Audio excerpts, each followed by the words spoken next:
Welcome to SN news. ముందుగా headlines చూద్దాం.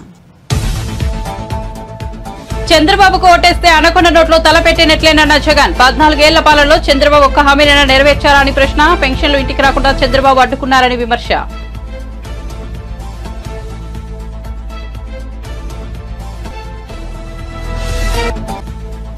ఏలూరు జిల్లా నూజివీడులో ప్రజాగలం సభ. ఈ ముఖ్యమంత్రి ఎవరి కోసం పనిచేస్తున్నాడంటూ చంద్రబాబు ధ్వజం. ఇతడేసే ఎంగిలి మెతుకులతో మనం బతకాలా అంటూ ఆగ్రహం.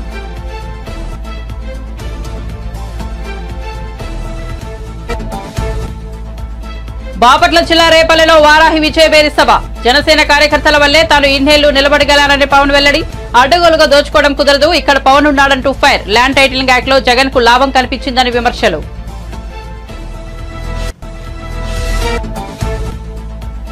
అందుకే ఖమ్మం జిల్లా రాజకీయాల్లో ఎక్కువ తలదూర్చడంలోనే రేవంత్ రెడ్డి ఆసక్తికర వ్యాఖ్య. ఖమ్మం జిల్లా వారికి పట్టుదల చైతన్యం ఎక్కువని, అనుకున్న దానికోసం ఎంత దూరమైనా వెళ్తారన్న సీఎం.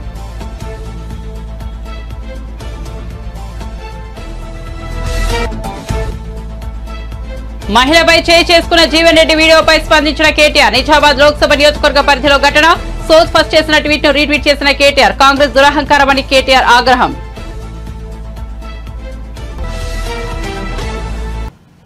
ఇక వార్త వివరాల్లోకి వెళ్తే ఇచ్చిన అన్ని హామీలను ఈ 59 నెలల పాలనలో పూర్తి చేస్తామని సీఎం జగన్ అన్నారు. అన్ని హామీలను నెరవేర్చిన మీ బిడ్డ మీ ఆశీస్సుల కోసం మరోసారి మీ ముందుకు వచ్చానని అన్నారు. హిందూపురంలో నిర్వహించిన ప్రచార బేరీలో ఆయన ఈ వ్యాఖ్యలు చేశారు. మరో 9 రోజుల్లో ఎన్నికల కురుక్షేత్ర యుద్ధం జరగబోతుందని చెప్పారు. ఇది కేవలం ఎంపీలను ఎమ్మెల్యేలను ఎంచుకునే ఎన్నికలు మాత్రమే కాదని, మీ భవిష్యత్తును నిర్ణయించే ఎన్నికలని అన్నారు. చంద్రబాబు ఓటేస్తే పథకాలన్నీ ఆగిపోతాయని, పథకాలు కొనసాగాలంటే వైసీపీకి ఓటు వేయాలని చెప్పారు. పొరపాటున చంద్రబాబుకు ఓటేస్తే అనకొండ నోట్లో తలపెట్టినట్లేనని జగన్ వివరించారు.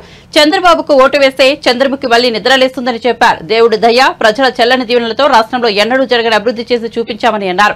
మేనిఫెస్టోలోని అన్ని హామీలు అమలు చేశామని చెప్పారు. 14 ఏళ్లు సీఎంగా ఉన్న చంద్రబాబు ఒక్క హామీనైనా నెరవేర్చారా అని ప్రశ్నించారు. చంద్రబాబు వాడు అందరికీ అర్థమయ్యేలా 4 మాటలు మీ బిడ్డ చెప్తాడు. పిండి కొద్ది రొట్టె అనేది ఒక సామెత, ఒక నానుడు. దాని అర్థం పిండి ఎక్కువ ఉంటే రొట్టెలు ఎక్కువ వేసుకోవచ్చు, పిండి తక్కువ ఉంటే రొట్టెలు తగ్గుతాయి. ఇది మనందరికీ కూడా తెలిసిన సామెత. కానీ పిండి ఎంత ఉన్నా కూడా ఆ రొట్టెలు చేసే అధికారం చంద్రబాబుదైతే మాత్రం ఆ పిండి ఆ రొట్టె అన్ని తాను తన వారు తినేయటమే ఒక స్కీమ్ గా పెట్టుకున్నదే చంద్రబాబు పాలన. నేను అడుగుతా ఉన్నా, చంద్రబాబు తన 14 ఏళ్ల పాలనలో పేదల ఖాతాల్లోకి, అంటే నా అక్క చెల్లెమ్మల కుటుంబాల ఖాతాల్లోకి ఒక్క రూపాయి అయినా వేశాడా అని అడుగుతా ఉన్నాడు మీ బిడ్డ. ఇలా 2 చేతులు పైకి ఎత్తాలి, ఇలా ఇలా ఇలా ఇలా ఇలా ఇలా ఇలా ఇలా ఇలా ఇలా. అదే మీ బిడ్డ, అదే మీ బిడ్డ ఈ 59 నెలల పాలనలో నా అక్క చెల్లెమ్మల కుటుంబాలకు వారి ఖాతాలకే మీ బిడ్డ ఏకంగా 2,70,000 కోట్ల రూపాయలు. మరొకసారి చెప్తా ఉన్నాను, ఏకంగా 2,70,000 కోట్ల రూపాయలు నేరుగా మీ బిడ్డ బటన్ నొక్కుతా ఉన్నాడు. నా అక్క చెల్లెమ్మల కుటుంబాల ఖాతాల్లోకి నేరుగా వెళ్తా ఉంది. ఈ డబ్బులన్నీ పంపించాడు. మరి ఇదే నేను అడుగుతా ఉన్నా, మరి ఇదే డబ్బు చంద్రబాబు హయాంలో ఎవరి జోబీలోకి పోయింది అని చెప్పి మీరందరూ కూడా నిలదీయండి నేను అడుగుతా ఉన్నా. చంద్రబాబుకి ఎంత పోయింది? దత్తపుత్రుడికి ఎంత ఇచ్చారు? ఈనాడుకి ఎంత పోయింది? ఆంధ్రజ్యోతికి ఎంత పోయింది? TV5కి ఎంత పోయింది? వీరి జన్మభూమి జోబీల్లోకి ఎంత పోయింది అన్నది ప్రతి ఒక్కరూ కూడా నిలదీయండి చంద్రబాబు నాయుడును అని చెప్పి అడుగుతా ఉన్నా. మీ ఇంటికంతా ఫోన్లు కూడా చేస్తా ఉన్నారు. మీ అందరికీ కూడా IVRS ద్వారా ఫోన్లు కూడా చేసి మీ భూములన్నీ జగన్ లాక్కుంటాడు అని చెప్పి ప్రచారం చేస్తా ఉన్నాడు. నేను అడుగుతా ఉన్నా, ఇంత దిక్కుబాలిన రాజకీయాలు చేస్తా ఉన్న ఈ చంద్రబాబు నువ్వు అసలు మనిషివేనా అని అడుగుతా ఉన్నాడు మీ బిడ్డ. ఈ సందర్భంగా మీ జగన్, మీ బిడ్డ భూములు ఇచ్చేవాడే గాని భూములు లాక్కునేవాడు కాదు మీ బిడ్డ.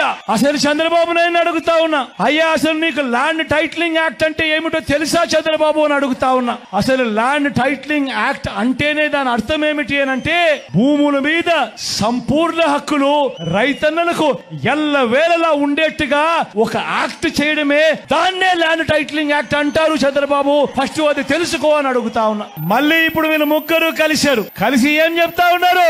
మళ్ళీ మేనిఫెస్టో అంట, మళ్ళీ ప్రజలను మోసం చేసేందుకు సూపర్ 6 అంటా ఉన్నారు. నమ్ముతారా అక్క? నమ్ముతారా? సూపర్ 7 అంటా ఉన్నారు. నమ్ముతారా? ఇంటింటికి కేజీ బంగారం అంటా ఉన్నారు. నమ్ముతారా?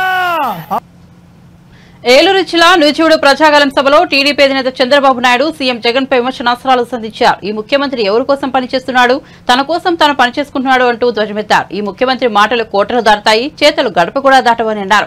ఇతడు ఒక మోసకారి, ఒక అహంకారి, ఒక సైకో, ఒక విధ్వంసకారుడు, ఒక బందిపోటు దొంగ. అతడి దృష్టిలో మనమంతా బానిసలం. అతడు ఒక నియంత అని వ్యాఖ్యానించారు. డబ్బులన్నీ తన వద్దే ఉండాలని ఈ నియంత ఆలోచిస్తాడు. అతడేసి ఎంగిలి మెతుకులతో మనం బతకాలి అని చంద్రబాబు మండిపడ్డారు.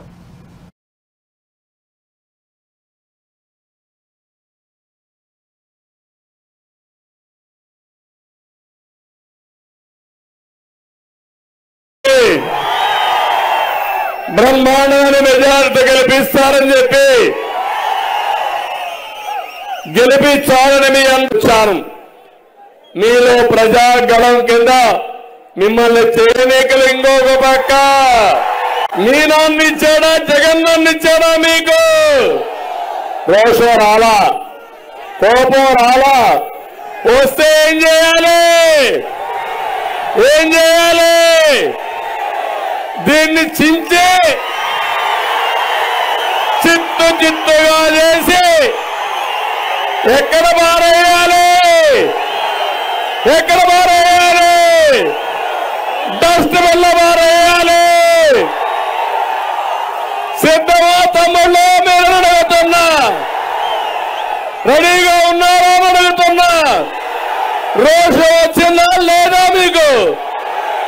ఇలాంటి వాడు ముఖ్యమంత్రి అయ్యి వారసత్వంగా 1 సెంటు భూమి మా పేదవాళ్ళకి ఇస్తే ఆ సెంటు కూడా ఈయన పేరుతో పెట్టుకుంటాడంట. మీ భూమి మీద కన్ను పడింది. ఇప్పుడు ఇంకో పని చేశాడు, అది కూడా మీరు ఒక్కసారి చూసుకోవాలి.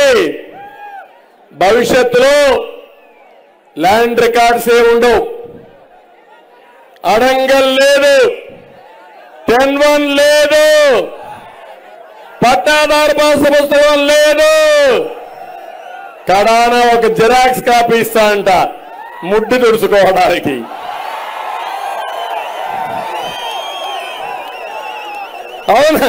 అవునా కాదా? రద్దు చేయాలా లేదా? రద్దు చేయాలంటే గట్టిగా చెప్పండి. నేను అడుగుతున్నా, భరోసా ఇస్తాడంట ఈ జగన్మోహన్ రెడ్డి. నా ఆస్తిని దగ్గర పెట్టుకొని నాకు భరోసా ఇస్తావా? ఎవడిచ్చాడు నీకు అధికారం? నీకు అధికారం ఇచ్చింది 5 ఏళ్ళు, అయిపోయింది 5 ఏళ్ళు. మే 13తో నీ డేట్ అయిపోయింది. నీ అధికారానికి చెల్లు చీటీ. బాపట్ల జిల్లా రేపల్లెలో నిర్వహించిన వారాహి విజయబేరి సభకు జనసేనాని పవన్ కళ్యాణ్ హాజరయ్యారు. ఈ సందర్భంగా ఆయన ప్రసంగిస్తూ తాను అనేక సవాళ్లు ఎదుర్కొని టీడీపీకి అండగా నిలబడగలిగానంటే అందుకు కారణం జన సైనికులు, వీర మహిళలేనని అన్నారు. తాను ఓడిపోయినప్పటికీ బలంగా నిలబడగలనంటే అందుకు కారణం జనసేన పార్టీ కార్యకర్తలేనని స్పష్టం చేశారు. ఎన్నో ఉలిదెబ్బలు తట్టుకున్న శిల అందమైన విగ్రహంలా మారుతుందని, ఈ దశాబ్ద కాలంలో ఎదుర్కొన్న ఎదురు దెబ్బలతో జనసేన పార్టీకి కూడా ఒక అందమైన రూపు వస్తుందని భావిస్తున్నట్లు తెలిపారు. అనగానే సత్యప్రసాద్ గారు లాంటి వాళ్ళు కలుపుకెళ్ళాలి, అలాగే మన చంద్రశేఖర్ గారిని కలుపుకెళ్ళాలి. వీళ్ళందరికీ ఎందుకు? నేను ఒకటే అనుకున్నా, నేను బతికుండగా ఈ రాష్ట్రానికి అన్యాయం జరగనివ్వను, తెలుగు ప్రజల ఐక్యతకి అన్యాయం జరగనివ్వను, భారతదేశ సమగ్రతకి అన్యాయం జరగనివ్వను, భంగం వాటిల్లనివ్వను.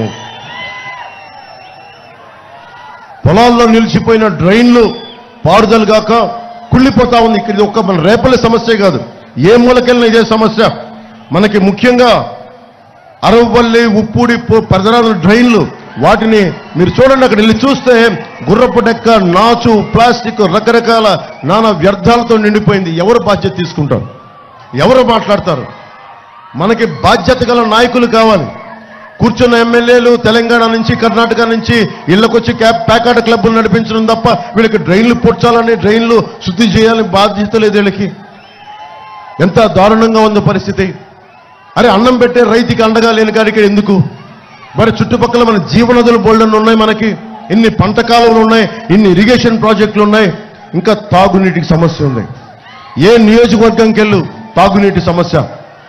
ఒక జల్ జీవన్ మిషన్ కేంద్ర ప్రభుత్వానికి ఉంది, ప్రధానమంత్రి గారు స్టార్ట్ చేసింది. ప్రతి ఇంటికి రక్షిత మంచినీరు కుళాయి కావాలని నిధులు వచ్చినాయి, 100 కోట్ల నిధులు వచ్చినాయి. ప్రతి నియోజక జిల్లాకి డబ్బులు సద్వినియోగం చేయాల, దాంట్లో డబ్బులు కొట్టేద్దాం అనుకుంటున్నారు తప్ప ఒక్కొక్క ఇంటికి ఒక కుళాయి పెట్టాలి, డబ్బులు వస్తున్నాయి, డబ్బులు ఉన్నాయి. అరే అన్ని మాటల మీద వెనక్కి తీసుకొని కనీసం తాగునీటి అవసరాలు కూడా తీర్చలేని ప్రభుత్వం.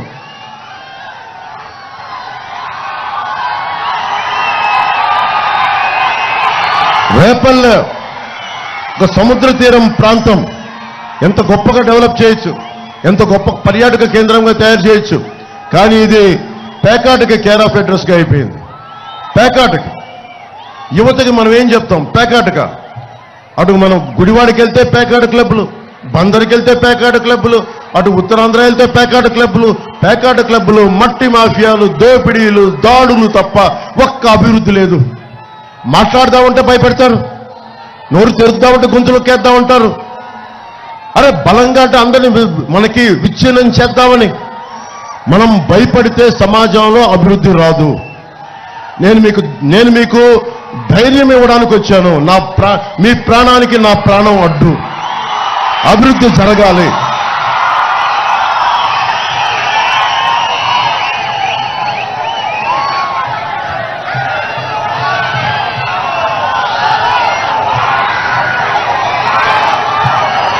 నిర్వీర్యం చేయడం వల్ల ఆ పని ముందుకెళ్ళనివ్వట్ల.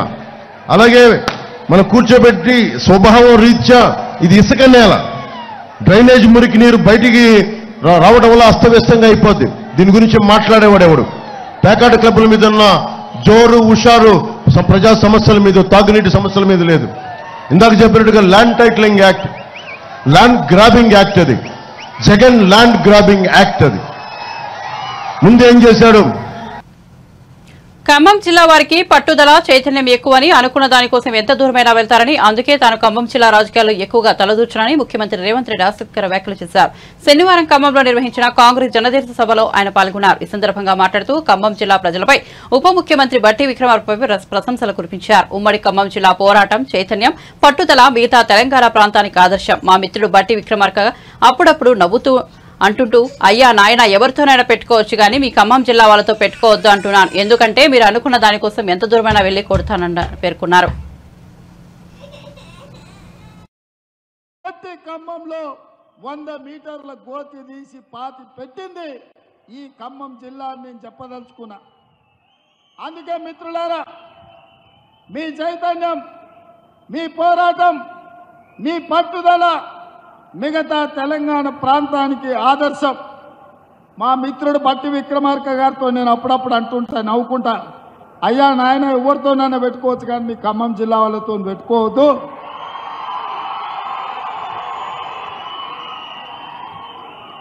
ఎందుకంటే ఎంత దూరమైనా మీరు అనుకున్న దానికోసం కొట్లాడతారు.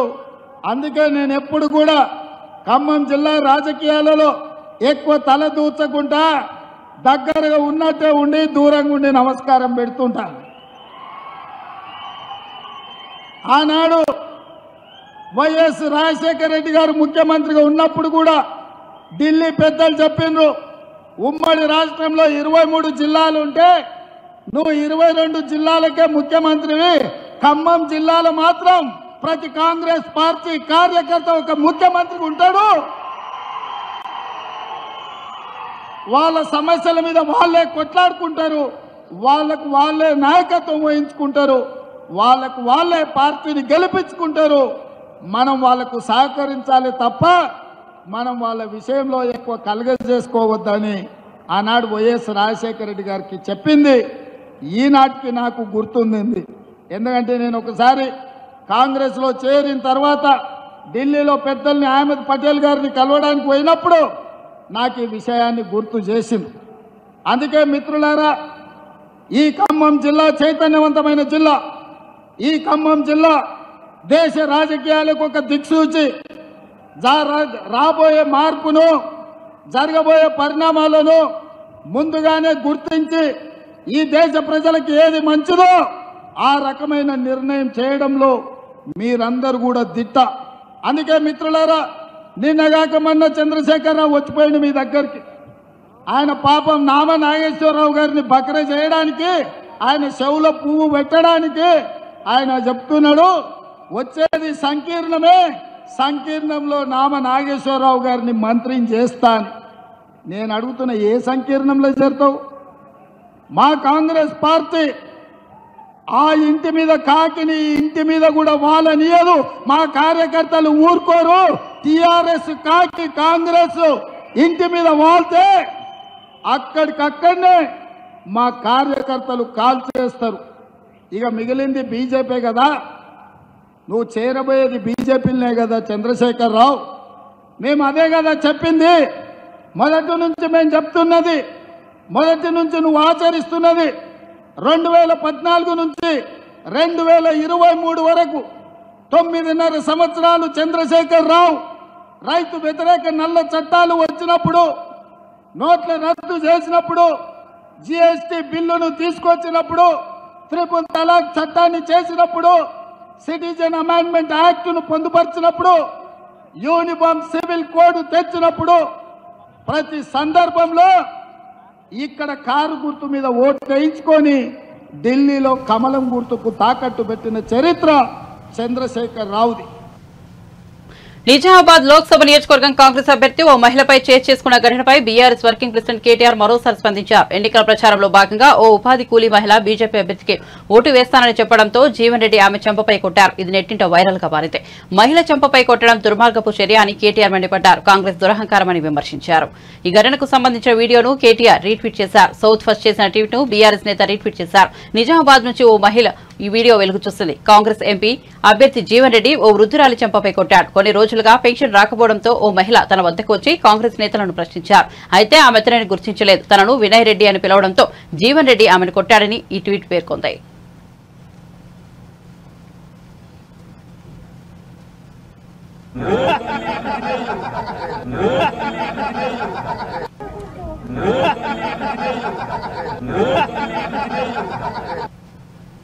ల్యాండ్ టైటిలింగ్ యాక్ట్పై విపక్షాలు దుమ్మెత్తిపోస్తుండటం పట్ల ఏపీ ప్రభుత్వ సలహాదారు సజ్జల రామకృష్ణారెడ్డి మీడియా సమావేశం నిర్వహించారు.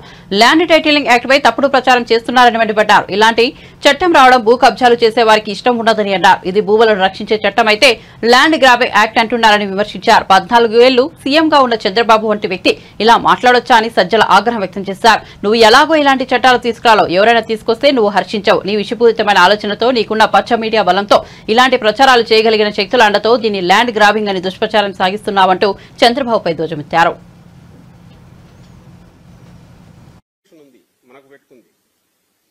సమగ్ర భూ సర్వే జరగాల. మనము ఇన్నాళ్ళు జరుగుతూ వచ్చింది పేపర్ డాక్యుమెంట్ మీద బేస్ చేసుకొని ఆస్తి వ్యవహారాలు నడుస్తుంటే, అంటే ల్యాండ్ ఉంటుందో ఉండదో సంబంధంలా డాక్యుమెంట్లో ఉంటుంది. ఫలానా రామకృష్ణారెడ్డికి ఇన్ని ఎకరాల భూమి ఉంటుందని, అలా లేకపోయినా కూడా డాక్యుమెంట్ ఉండొచ్చు, లేదా అందులో తేడాలు ఉండొచ్చు. ఇప్పుడు మారాల్చాలనుకున్నది రియల్ గా నీ భూమి ఎంతుందో ఆ భూమికి సంబంధించిన యాక్చువల్ వాస్తవం ప్రతిబింబించేలాగా డాక్యుమెంట్ తయారు చేయడము.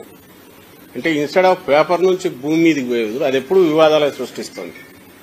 ఒకే భూమి మీద 10 రకాల డాక్యుమెంట్స్ ఉంటున్నాయి. ఒకే ల్యాండ్ మీద 2-3 రిజిస్ట్రేషన్లు కూడా జరుగుతున్నాయి.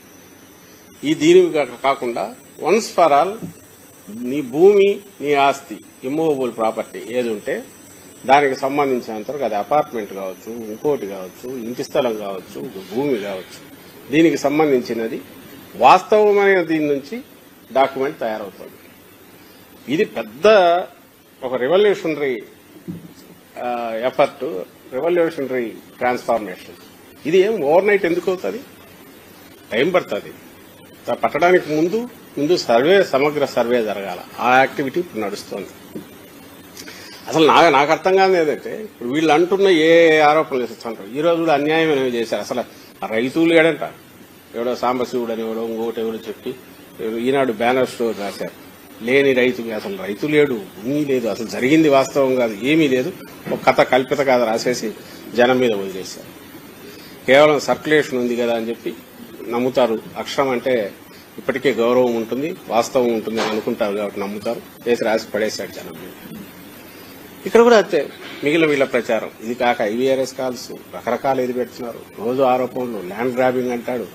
ఆయనకాయన చంద్రబాబు అని ఆయనకాయనే దాని మీద లాక్కుంటూ రోజు ఉపన్యాసాలు ఇస్తున్నారు.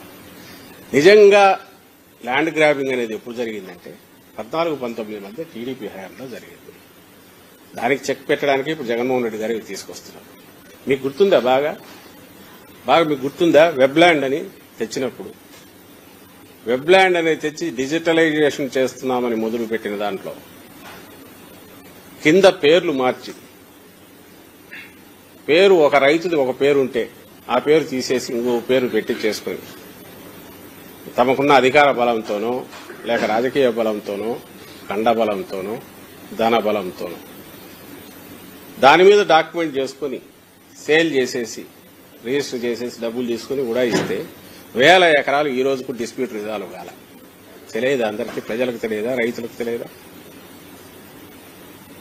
1000 ఎకరాలు ఎందుకంటే పేపర్ మీద ఉంటే చాలు. రిజిస్ట్రేషన్కి ఏముంది? పేపర్ మీద డాక్యుమెంట్ ఉంది, రిజిస్టర్ చేసేసారు, లిటిగేషన్ స్టార్ట్ అయింది. ఈ రోజుకు రిజాల్వ్ కావట్లా. ఎందుకంటే మళ్ళీ ఆర్డీఓకి చేసుకోవాలి, ఆర్డీఓ నుంచి మళ్ళీ జేసీ దగ్గర కాకపోతే తర్వాత మళ్ళీ కోర్టుకు పోవాలి, లేదా కోర్టుకు పోయినా మళ్ళీ ఇక్కడికే రెఫర్ చేస్తారు. ఇది ఒకటైతే ఇంకా క్లాసిక్ ఎగ్జాంపుల్ చెప్పేదా? CRDA ఏరియా మ్యూటేషన్ అనేది ఫైనల్. ఒకరి దగ్గర నుంచి ఇంకొకరి దగ్గరికి పేరు మారాలంటే ఫైనల్ చేసేస్తే ఒక సుబ్బరాయుడు అనే పేరు. వైఎస్ఆర్సీపీ పాలనలో మహిళలకు శాంతి భద్రతలు కరువయ్యాయని బీజేపీ నాయకురాలు షాదినేని యామిని శర్మ విమర్శించారు. విజయవాడలోని బీజేపీ కార్యాలయంలో కూటమి నేతలతో ఆమె ప్రత్యేక సమావేశం నిర్వహించారు. సీఎం నివాసానికి సమీపంలో అఘాయిత్యాలు జరుగుతున్నా నిందితులపై కఠిన చర్యలు తీసుకోలేదని మండిపడ్డారు. వైఎస్ఆర్సీపీ ప్రభుత్వం యువతను డ్రగ్స్, గాంజాయికి బానిసలను చేసిందని ఆమె దుయ్యబట్టారు. భద్రత అలాగే ఈ రాష్ట్ర ప్రజల శాంతి భద్రతల పైన ఏమాత్రము పట్టింపు లేకుండా ఈ ప్రభుత్వ పాలన సాగింది. వందలాది మంది మహిళల పైన లేదా ప్రజల పైన కంటిన్యూస్ గా దాడులు జరుగుతుంటే ఆ ప్రభుత్వాన్ని, ఆ పాలనని ఏమనాలి? మన రాష్ట్రంలో చూస్తే గడిచినటువంటి వైసీపీ పాలనలో 650కి పైగా మహిళల పైన అత్యంత దారుణమైనటువంటి ఘటనలు జరిగాయి. ఇన్ని వందలాది సంఖ్యలో ఘటనలు జరుగుతున్నప్పటికీ కూడా ప్రభుత్వము, ముఖ్యమంత్రి గారు మహిళలు 2 హోంమంత్రిలాగా పనిచేశారు. వారు లేదా మహిళా కమిషను నిమ్మకి నీరెత్తినట్టుగా ఉన్నారు. అంటే దీన్ని బట్టి ఏమర్థం చేసుకోవాలి?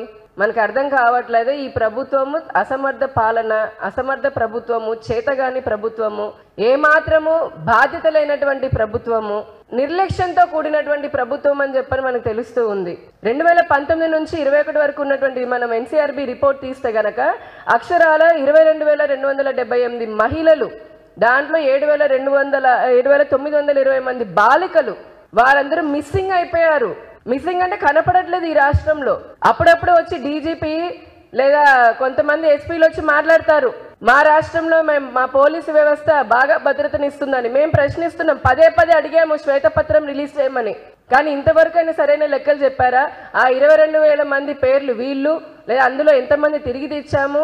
ఒకవేళ నేరాలు జరిగి ఉంటే కనుక, కిడ్నాపులు ఇట్లాంటివి జరిగి ఉంటే వారిపైన పలానా సెక్షన్ కింద, పలానా చట్టం కింద కేసులు పెట్టాము అని చెప్పని ఏమైనా చెప్పే ధైర్యం నిజంగా ఈ రోజున రాష్ట్ర ప్రభుత్వానికి ఉందా? వ్యభిచారం కోసం మహిళలను అక్రమ రవాణా, హ్యూమన్ ట్రాఫికింగ్ చేసేటటువంటి రాష్ట్రాల్లో ఆంధ్రప్రదేశ్ 3వ స్థానంలో ఉంది. అభివృద్ధిలో నెంబర్ 1 స్థానంగా ఉన్నటువంటి రాష్ట్రము, ఉండాల్సినటువంటి అన్ని సహజ వనరులు ఉండి అభివృద్ధిలో నెంబర్ 1 సాధించాల్సినటువంటి ఉండాల్సినటువంటి రాష్ట్రము ఈ రోజున హ్యూమన్ ట్రాఫికింగ్ లో 3rd ప్లేస్లో ఉంది. డ్రగ్స్ మనందరూ తెలిసిందే, వేలాది కిలోల డ్రగ్స్ కానీ, గంజాయి, లక్షల మద్యాన్ని ఏమంటారు లీటర్లు ఏరులై పారుతున్నటువంటి మద్యానికి కేర్ ఆఫ్ అడ్రస్ లాగా నెంబర్ 1 లాగా ఉంది. కానీ ప్రజలని రక్షించే క్రమంలో అట్టడుగు స్థాయిలో ఈ రాష్ట్రం ఉంది. దీనివల్ల మహిళలు ఇప్పుడు చాలా చోట్ల చూసాము, సీఎం ఇంటి పక్కనే జరిగింది. దానికి కారణాలు ఎవరు? అక్కడ సీతానగరం దగ్గర జరిగినప్పుడు బ్లేడ్ బ్యాచ్, అక్కడ ఉన్నటువంటి గంజాయి బ్యాచ్ కాదా? అలా రాష్ట్రంలో చూస్తే గుంటూరులో నడి బొడ్డున ఒక అమ్మాయిని నరికి చంపారు. ఇక్కడ విజయవాడ ప్రభుత్వ ఆసుపత్రిలో ఒక అమ్మాయి పైన అత్యాచారం జరిగింది. సీఎం సొంత జిల్లా కడప జిల్లాలో, అలాగే పులివెందులలో కూడా మహిళ పైన అత్యాచారం జరిగింది. ఎంతో మంది ఎస్సీ మహిళల పైన, దళిత గిరిజనుల పైన కేసీఆర్ ఏం చేస్తే దానికి వ్యతిరేకంగా చేయాలన్న ధోరణిలో ముఖ్యమంత్రి రేవంత్ రెడ్డి వైఖరి ఉందని బీఆర్ఎస్ వర్కింగ్ ప్రెసిడెంట్ మాజీ మంత్రి కేటీఆర్ ఆరోపించారు. రాజన్న సిరిసిల్ల జిల్లా సిరిసిల్ల పట్టణంలోని తెలంగాణ భవన్లో ఏర్పాటు చేసిన మీడియా సమావేశంలో మాట్లాడారు. కొత్త జిల్లాల ఏర్పాటు ప్రజల ఆకాంక్షకు అనుగుణంగా ప్రజా ఉద్యమాలలో ఏర్పాటు చేసినట్లు కేటీఆర్ చెప్పారు. పార్లమెంట్ స్థాయికి ఒక జిల్లా ఉండాలని కాంగ్రెస్ నేతలు చెబుతున్నారని వివరించారు. 33 జిల్లాలో ఏ జిల్లాలను తొలగిస్తారో ఏ జిల్లాలను ఉంచుతారో వెల్లడించాలని డిమాండ్ చేశారు. రుణమాఫీ 6 గ్యారంటీల అమలుపై రేవంత్ రెడ్డి తేదీలు మార్చుతున్నారని ఎద్దేవా చేశారు. రేవంత్ రెడ్డి గారు ఇవాళ రాష్ట్రాన్ని నడిపిస్తున్న విధానం కనబడుతుంది. రేవంత్ రెడ్డి గారి నుంచి ఆశించింది ఏంటంటే మేము రాజన్న సిరిసిల్ల జిల్లాను కొనసాగిస్తాం, కొత్త జిల్లాలను ఇట్లే కొనసాగిస్తాం, అధికార వికేంద్రీకరణ వల్ల పరిపాలనను వికేంద్రీకరించడం వల్ల ప్రజలకు అధికారులు చేరువైనారు, సంక్షేమ ఫలాలు మంచిగా అందుతున్నాయి, కలెక్టర్లు జిల్లా స్థాయి అధికారులు అందరూ కూడా ఇక్కడే కొలువు ఉండడం వల్ల చిన్న జిల్లాలు కావడం వల్ల ప్రజలకు లాభం జరిగింది, నా తప్పు నేను తెలుసుకున్నాను, నాకు బుద్ధి వచ్చింది, చెంపలేసుకుంటున్న జిల్లాలను కొనసాగిస్తున్నా అని చెప్తాడేమో అనుకున్నాను. కానీ ఈ ముఖ్యమంత్రి వైఖరి ఎట్లా ఉందంటే కేసీఆర్ ఏం చేస్తే దానికి ఉల్టా చేయాలి. కేసీఆర్ గారు 3,000 కోట్ల రూపాయల బతుకమ్మ చీరల ఆర్డర్లు ఇచ్చినారు. ఇక్కడి బతుకు నిలబెట్టినారు, సిరిసిల్ల నేతన్నల బతుకు నిలబెట్టిండు.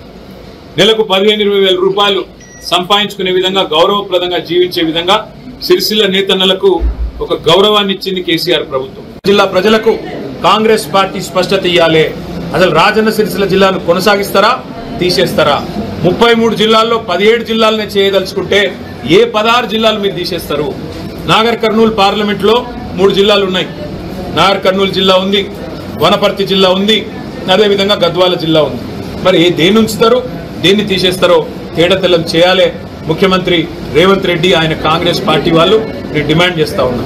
ఇంకొక డిమాండ్ కూడా నేను చేస్తా ఉన్నా రాజన్న సిరిసిల్ల వేదికగా, ఇకనైనా చేసిన తప్పుకు చెంపలేసుకోండి, బుద్ధి తెచ్చుకోండి. సిరిసిల్లలో మళ్ళీ నేతన్నల ఆత్మహత్యలు తిరిగి ప్రారంభమైనాయి. ఇప్పటికైనా కొద్దిగా జ్ఞానం తెచ్చుకొని బుద్ధిహీనంగా ప్రవర్తించడం మానుకొని, ఇంకా పిచ్చివాగుడు మాగడం మానుకొని ఇప్పటికైనా మరి నేతన్నలకు తిరిగి ఆర్డర్లు ఇవ్వండి. ఇచ్చి బతుకమ్మ చీరకు మేము 3,000 కోట్ల ఆర్డర్లు ఇస్తే 5-6 ఏళ్లలో నీకు దమ్ముంటే 6,000 కోట్ల ఆర్డర్లు ఇ, ఇంకా మంచి చీరలు తయారు చేయించు, లేదా కాటన్ పరిశ్రమకు ఊతమిచ్చే విధంగా వ్యవహరించు. అంతేగాని మూర్ఖుడిలాగా ఇవాళ ప్రజల ఉసురు తీసుకునే విధంగా, నేతన్నల ఉసురు తాకే విధంగా ఈ దిక్కుమాలిన రాజకీయాలు చేయవద్దని చెప్పి కూడా రేవంత్ రెడ్డి గారికి నేను విజ్ఞప్తి చేస్తా ఉన్నా. మీ వైఖరి ఏంది అసలు? నేత కార్మికులను ఆదుకుంటారా, లేకపోతే వాళ్ళు చస్తా ఉంటే చూస్తా ఊరుకుంటారా చెప్పాలని చెప్పి కూడా నేను డిమాండ్ చేస్తా ఉన్నా. నిన్న మేము ఊహించింది, ఆశించింది ఈ ప్రాంతంలో ప్రజలకు సాంత్వన చేకూర్చే మాటలు. నిన్న మొన్నటిదాకా తంగళ్లపల్లి బ్రిడ్జ్ కింద నీళ్లు కనబడుతుండే మంచిగా, గోదావరి నీళ్లు. ఇలా మాయమైన రేవంత్ రెడ్డి వచ్చినాయి. దాన్ని ఏం చేస్తావో చెప్పవు. ఇక్కడికి వచ్చినావు, మరి ఇక్కడ బోర్లు ఎత్తిపోతున్నాయి, మళ్ళీ ప్రజలు గొంతెండి నీళ్ల కోసం అలమటిస్తా ఉన్నారు, రైతుల పంటలు ఎండిపోతా ఉన్నాయి, దాని మీద ఒక్క మాట మాట్లాడలేదు. ఇట్లాంటి సిగ్గుమాలిన ప్రభుత్వం, ఇట్లాంటి తుగ్లక్ పాలన ఇవాళ ప్రజలు చూసి అసహించుకుంటా ఉన్నారు, నవ్వుకుంటా ఉన్నారు. నువ్వు చెప్పే అబద్ధాలు, అసత్యాలు ప్రజలు ఇవాళ చీత్కరించుకుంటా ఉన్నారు. 6 గ్యారంటీల్లో 5 అమలు చేసినా అని సిగ్గు లేకుండా నువ్వు బొంకుతుంటే, హోర్డింగ్లలో పెట్టుకుంటే ప్రజలు ఇవాళ నవ్వుకుంటున్నారు, చీత్కరించుకుంటా ఉన్నారు. బులెటిన్ ముగించే ముందు హెడ్లైన్స్ మరోసారి చూద్దాం. చంద్రబాబుకు ఓటేస్తే అనుకున్న నోట్లో తలపెట్టినట్లేనన్న జగన్. 14 ఏళ్ల పాలనలో చంద్రబాబు ఒక్క హామీనైనా నెరవేర్చారా అని ప్రశ్న. పెన్షన్లు ఇంటికి రాకుండా చంద్రబాబు అడ్డుకున్నారని విమర్శ.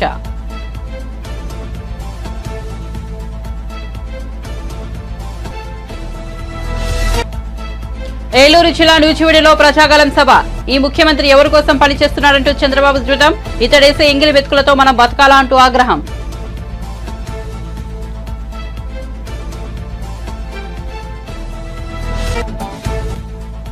బాపట్ల జిల్లా రేపలలో వారాహి విజయబేరి సభ. జనసేన కార్యకర్తల వల్లే తాను ఇన్నేళ్లు నిలకడబెట్టాలని పవన్ వెల్లడి. అడ్డగోలుగా దోచుకోవడం కుదరదు, ఇక్కడ పవన్ ఉన్నాడంటూ ఫైర్.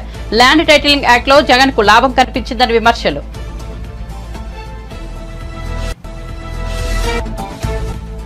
అందుకే ఖమ్మం జిల్లా రాజకీయాల్లో ఎక్కువ తలదూర్చడమని రేవంత్ రెడ్డి ఆసక్తికర వ్యాఖ్య. ఖమ్మం జిల్లా వారికి పట్టుదల, చైతన్యం ఎక్కువని, అనుకున్న దానికోసం ఎంత దూరమైనా వెళ్తారన్న సీఎం.